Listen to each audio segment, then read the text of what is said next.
Kuyintokozo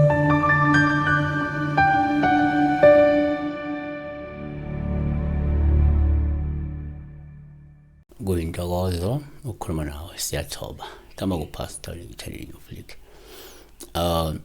Inamba ngicela ukuthi isetshenziswe umuntu ongumlandeli we-channel oyimember ye-channel specific. Uma ungeyona imember nomlandeli we-channel, inamba ungayisebenzisi. Inamba isebenza kusongo 9 ekuseni kuya 5 ntambama kuphela. Inamba isebenza kuma-calls, not ku-WhatsApp, not kuma-SMS, please.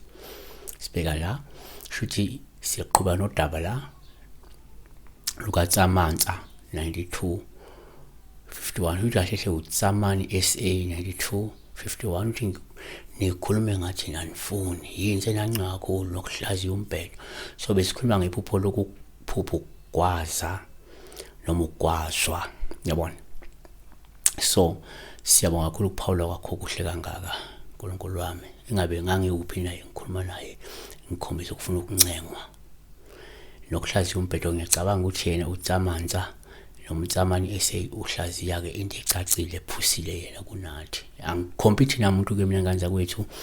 Umuntu methi ngiyabheka angazi angikhathanisa nobani. Number 1, ukuphupha umuntu kuwuphawu olubi uma ekugwaza. Lusho ukuthi kungenzeka kumele ubhasobe ngoba ubhekene nozungu olubi noma kubhekene nengozi ezoza ngesikhali.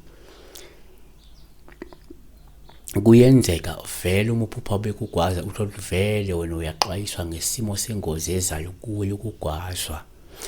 uSamuel wesibili chapter 20 verse 10, kodwa uAmasa akayinakanga inkembe yayisesandleni sikaJowabu gwaza ngayo esiswini.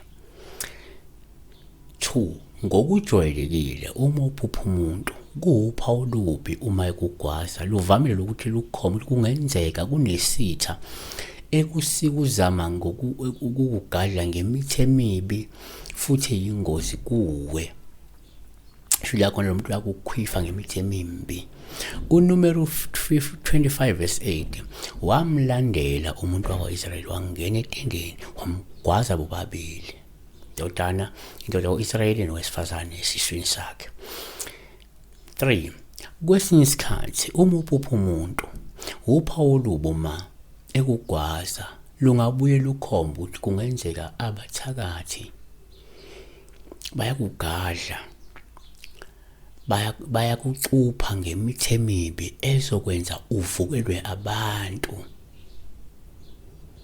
bakulimaze ngesikhali.